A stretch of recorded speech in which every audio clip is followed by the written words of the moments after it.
Hello guys, मेरा नाम है हरमन और आप देख रहे हैं हरमन सेज यूट्यूब चैनल। तो आज की जो वीडियो होने वाली है वो हम कंटिन्यू करने वाले हैं आइलेट्स के ऊपर। तो जो स्टूडेंट्स आइलेट्स के एग्ज़ाम देना चाहते हैं उनके मन में एक कन्फ्यूजन रहता है मॉड्यूल्स को लेकर, जो कि है जनरल और एकेडमिक मॉड्यूल। कि आपको कौन सा मॉड्यूल चूज़ करना चाहिए और उन एग्ज़ाम्स के बीच में क्या क्या डिफरेंस है। तो आज की वीडियो में डिटेल में हम ये डिस्कस करने वाले हैं। तो चलिए वीडियो को शुरू करते हैं। तो वीडियो की शुरुआत में मैं आपको फिर से बताना चाहूँगा कि अगर आपको एकेडमिक का मॉड्यूल जो है अगर आपको चूज़ करना है तो आपको ये बात में ध्यान रखना होगा कि आप वहाँ पे स्टडीज़ के लिए जा रहे हैं, आपका पर्पस जो है वो स्टडीज़ है। और अगर आपको जनरल मॉड्यूल चूज़ करना है तो आपको ये बात का ध्यान रखना है कि आपको वहाँ पे एम्प्लॉयमेंट के लिए जाना हो तो आपके लिए जनरल मॉड्यूल एकदम सही रहेगा। तो यही जो मॉड्यूल्स हैं, यही दो टाइप के टेस्ट आपको देखने मिलेंगे, जनरल या फिर तो एकेडमिक। अब हम बात कर लेते हैं कि जो डिफरेंस है इन दोनों टेस्ट के बीच में ये क्या देखने मिलता है।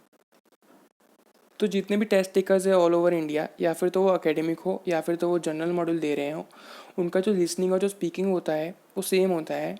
अगर आपको डिफरेंस देखना है तो आपको डिफरेंस देखने मिलेगा राइटिंग और रीडिंग के मॉड्यूल में।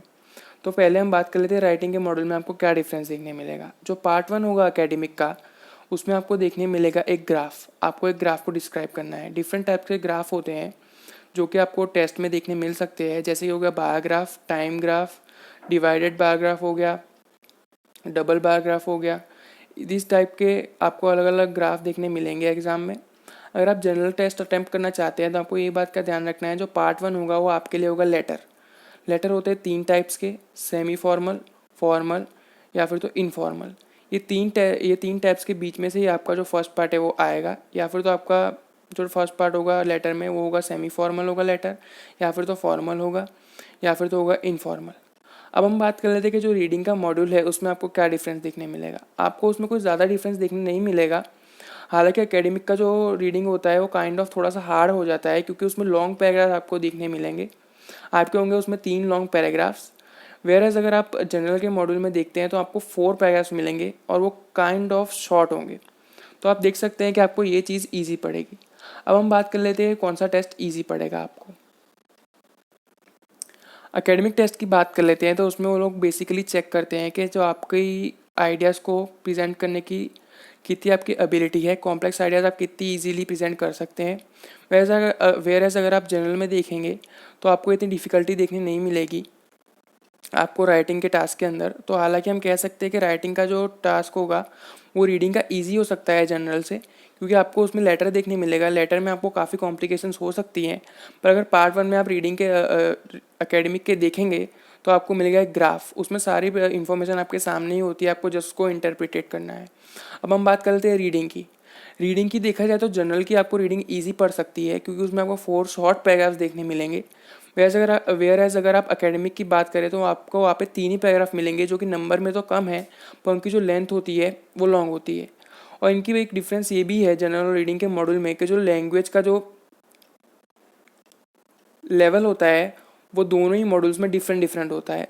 और जो स्कोरिंग होती है दोनों मॉड्यूल्स की वो भी डिफरेंट होती है।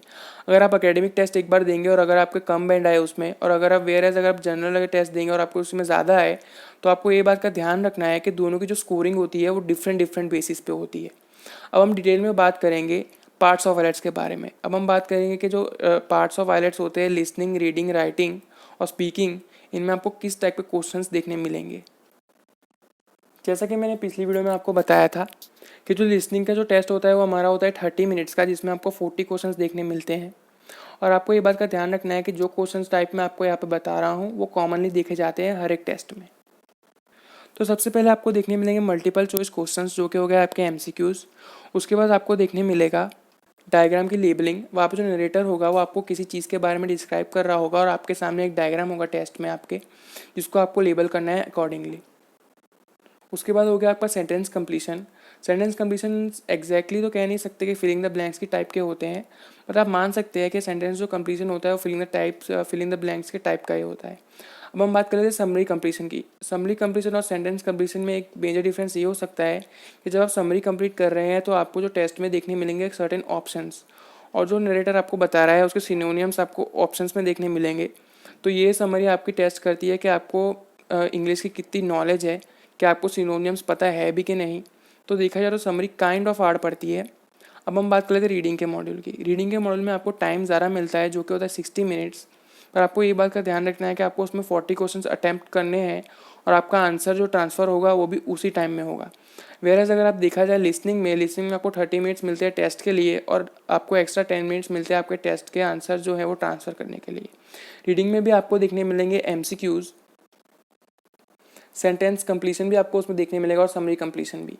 हालांकि MCQs और समरी कंप्लीशन काइंड ऑफ थोड़ा सा हार्ड हो जाता है रीडिंग में, क्योंकि इसमें आपको स्कैन करके निकालना है सारा का सारा इन्फॉर्मेशन अंदर से, तो काइंड ऑफ थोड़ा सा हार्ड हो जाता है, पर अगर प्रैक्टिस करेंगे तो आपको ईजी पड़ेगा वो। उसके बाद आपको देखने मिलेंगे मैचिंग फीचर्स या फिर मैचिंग हेडिंग्स भी काइंड ऑफ स्टूडेंट्स को बहुत हार्ड पड़ते हैं, पर हेडिंग्स देखा जाए तो ईजी है। आपको पैराग्राफ के फर्स्ट 2 लाइन्स या फिर लास्ट 2 लाइन्स में से ईजिली आपको हेडिंग मिल सकती है अगर आप ध्यान से उनको पढ़ें। अब हम बात कर रहे थे राइटिंग के 2 टास्क के बारे में। राइटिंग के 2 टास्क के लिए भी आपको 60 मिनट्स ही मिलेंगे। ऐसा प्रेफर किया जाता है कि जो फर्स्ट टास्क होता है उसको आप 20 मिनट्स दें और ऐसे को आप 40 मिनट्स दें। मीन्स ऐसे को आप ज़्यादा प्रियोरिटी दें, क्योंकि ऐसे के बैंड्स होते हैं मे बी 6 और जो फर्स्ट पार्ट होता है उसके होते हैं बैंड्स 3। तो ऐसे आपको जो 9 बैंड एक्सेस किया जाता है वो इन 2 पार्ट्स के थ्रू किया जाता है। अब हम बात करते हैं स्पीकिंग की। स्पीकिंग में भी आपको 3 पार्ट देखने मिलेंगे। फर्स्ट पार्ट में वो आपका जनरल क्वेश्चंस पूछेंगे, इंट्रोडक्शन लेंगे। हालांकि ये इजी होता है, इसमें आपको एग्जामिनर थोड़ा सा जानने की कोशिश करता है। उसका जो सेकंड पार्ट हो गया वो होगा क्यू कार्ड का। वो आपको एक टॉपिक दे देगा, आपको उस पर कंटिन्यूसली 2 मिनट्स के लिए स्पीक करना होगा बिना रुके विद योर फ्लुएंट इंग्लिश। और जो थर्ड पार्ट हो गया उसमें आपको काउंटर क्वेश्चंस पूछेंगे। तो जो स्पीकिंग का जो हमारा होता है वो रियल टाइम इंटरव्यू होता है, करीबन 11 to 14 मिनट्स तक वो जा सकता है मैक्सिमम। तो यही है पार्ट्स ऑफ आइलेट्स, और आज हमने डिस्कस किया कि कौन सा टेस्ट आपके लिए सूटेबल रहेगा। तो हालांकि ये जो इन्फॉर्मेशन आपको मिली है, मैं होप करता हूँ कि आपकी जो भी डाउट्स होंगे वो सॉल्व हो गए होंगे और आप इजीली चूज़ कर पाएँ कि कौन सा टेस्ट आपके लिए सही है। पार्ट्स ऑफ आइलेट्स भी मैंने आपको बताए। अब आपको ये बात का ध्यान रखना है कि ये जनरल क्वेश्चंस तो आपको देखने मिलेंगे ही मिलेंगे। अगर आप पहली बार ये वीडियो देख रहे हैं और आप जानना चाहते हैं और आइलेट्स के बारे में, तो ज़रूर से मेरी प्रीवियस वीडियो चेक करें। मैं आप उसका लिंक भी आपको डिस्क्रिप्शन में दे दूंगा। डिस्क्रिप्शन आप जरूर से चेक करें, वहाँ पे मेरा इंस्टाग्राम का लिंक आपको मिलेगा। अगर आपको कोई भी और क्वेरीज हो ये वीडियो से रिलेटेड, या फिर आपने कोई भी प्रीवियस वीडियो से रिलेटेड आपको क्वेरीज हो, तो आप वहाँ पे इजीली मुझे DM कर सकते हैं। और मैं और एक वीडियो लाऊंगा आइलेट्स के ऊपर जो कि जल्दी ही आएगी। उसमें आपको सारी डिटेल मिल जाएगी कि आप एलिजिबल है कि नहीं एग्ज़ाम देने के लिए, कितनी फ़ीस होगी और आप कहाँ से बुक कर सकते हैं। तो आपको नेक्स्ट वीडियो में ज़रूर से मिलूंगा। Till then take care, bye bye.